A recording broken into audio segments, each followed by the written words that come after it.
Donc, je le disais, direction Montpellier. Montpellier, au magnifique musée Fabre, qui nous offre une exposition exceptionnelle sur Picasso. Alors Picasso, vous allez peut-être me dire, oui, on connaît un petit peu. Sauf que c'est une première. 70...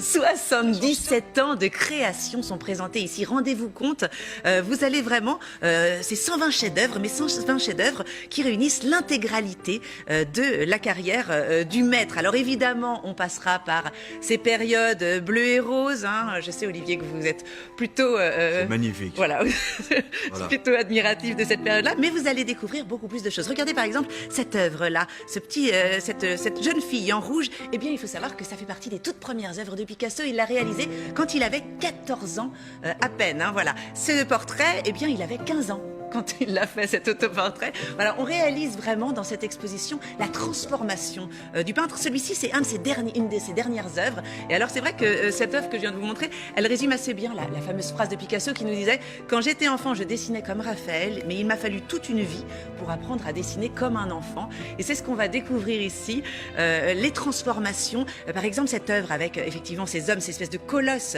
et leurs flûtes de Pan, eh bien, elle a été réalisée dans le même temps, dans les 5 ans suivants. Vous avez eu cette œuvre-ci, l'Arlequin à la guitare, ou encore celle-ci, le Grand Nu au fauteuil rouge.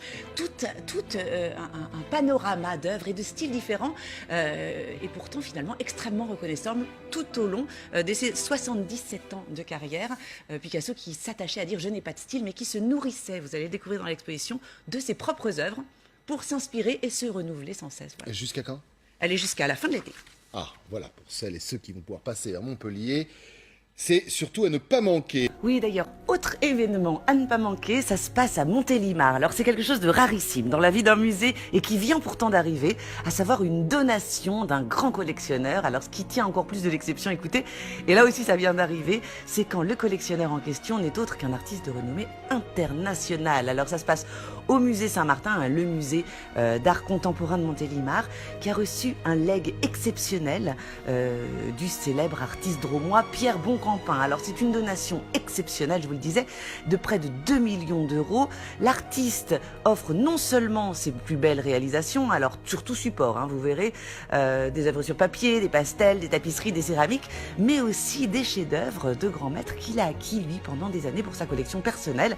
Et alors quand on dit grand maître, hein, on vous ment pas, on pense à Braque, Dufy, Picasso, Manet, Renoir, Chagall, Cézanne même. Alors évidemment, un tel événement, eh bien, ça se fête, et ça se fête bien d'ailleurs. Vous pouvez d'ailleurs alors continuer. Il faut savoir que l'exposition se passe à la fois au musée Saint-Martin, mais que vous pouvez aussi continuer au château des Adhémar Montélimar, hein, pour découvrir encore d'autres œuvres, voilà, qui fait peut-être de la capitale du Nougat une nouvelle capitale de l'art, en tout cas. Nous, on en est convaincus. Voilà. Et puis capitale, justement, on y retourne. On va donc à Paris, à la magnifique Fondation Custodia. Elle est rue de Lille, dans le 7e. Alors, je ne sais pas si vous y avez déjà été, mais si vous n'y avez pas encore été, allez-y très très vite. C'est un petit bijou.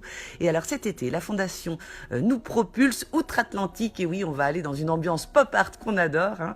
Les plus belles œuvres du monde sont réunies ici. Alors, c'est un événement d'ampleur internationale. C'est rarissime de voir ces chefs-d'œuvre en France. Des œuvres de Jasper Johns, Kara Walker, Andy Warhol, regardez, avec sa magnifique Marilyn. Mais on ne va pas s'arrêter qu'aux années 60, loin de là. On va découvrir que le pop art, ce courant majeur de l'histoire de l'art, eh bien, qui avait remplacé, vous savez, les madones d'antan par des boîtes de conserve, eh bien, n'a jamais cessé d'inspirer les artistes jusqu'à aujourd'hui. Pourquoi? Parce que finalement, il est né à une période où l'Amérique était dans une période tourmentée, hein, l'assassinat de Kennedy, la guerre du Vietnam, la montée du racisme, bref, la récession. Mais tout ça, finalement, on n'en est pas si éloigné aujourd'hui, hein. Il a beau s'être déroulé une soixantaine d'années, on est toujours un peu dans la même situation. Et on va découvrir aussi autre découverte à la Fondation Custodia dans cette exposition, eh bien, c'est la multitude d'expressions artistiques que prend le pop art. Alors souvent, on pense évidemment à des objets détournés, on pense à des couleurs vives, mais vous verrez que c'est pas seulement ça. On verra notamment des œuvres en noir et blanc, des monochromes aussi. Le pop art n'est pas forcément figuratif, là encore, contrairement aux idées reçues. Regardez notamment ces formes géométriques accumulées, voilà, qui nous offrent un magnifique voyage aux États-Unis sans quitter Paris. Magnifique, Fleur. La suite n'en est pas moins magnifique. On va se poser une question, on va revoir. Vous avez été nombreux à nous demander justement de revoir ce qui va suivre. On va parler de sculpture autrement. Alors, de sculpture autrement, mais avant ça, je vais vous faire une petite plongée immersive. Petite plongée immersive dans un tout nouveau musée numérique. Un musée numérique, alors c'est le premier musée numérique au monde. Il vient d'ouvrir cette semaine à Tokyo. Et à Paris, nous avons la chance d'avoir l'avant-première, un petit aperçu, on va dire, de cet immense musée. Alors, le principe ici, c'est que vous oubliez direct les œuvres accrochées au mur. Vous allez rentrer dans une espèce de tablette géante avec des œuvres qui sont des œuvres créées par des artistes et des mathématiciens. Et vous allez pouvoir, quand je vous disais une tablette, vous allez pouvoir toucher les murs. Alors là, il n'y a pas d'interdiction de toucher, loin de là. Les oiseaux qui viennent Vous de passer. touchez les oiseaux et en fait, ils vont réagir. Si vous touchez, par exemple, la cascade, vous allez voir apparaître des fleurs. Vous allez dessiner un papillon, il va vous suivre dans l'exposition. Peut-être qu'il se fera manger par le crocodile d'un autre visiteur s'il a dessiné un crocodile. C'est absolument onirique, c'est fantastique. On est plongé dans une nature. Là, c'est quelqu'un justement qui touche. Absolument. Si vous touchez, ça réagit. Les œuvres ne sont pas, en fait, elles se suivent d'ailleurs les unes les autres et elles ne sont pas prédisposées dans leur format. Vous allez justement pouvoir les faire réagir et les faire changer au gré de votre envie, de votre créativité. Allez-y avec les enfants, ils s'amuseront. Et puis on a un petit cadeau pour vous. Sur la matinale, si vous nous écrivez sur Facebook ou sur Twitter, on vous enverra une place. Sinon, vous avez toujours, c'est important, le site Culture in the City. Voilà, des places à gagner. Merci beaucoup Fleur. La suite, c'est tout de suite.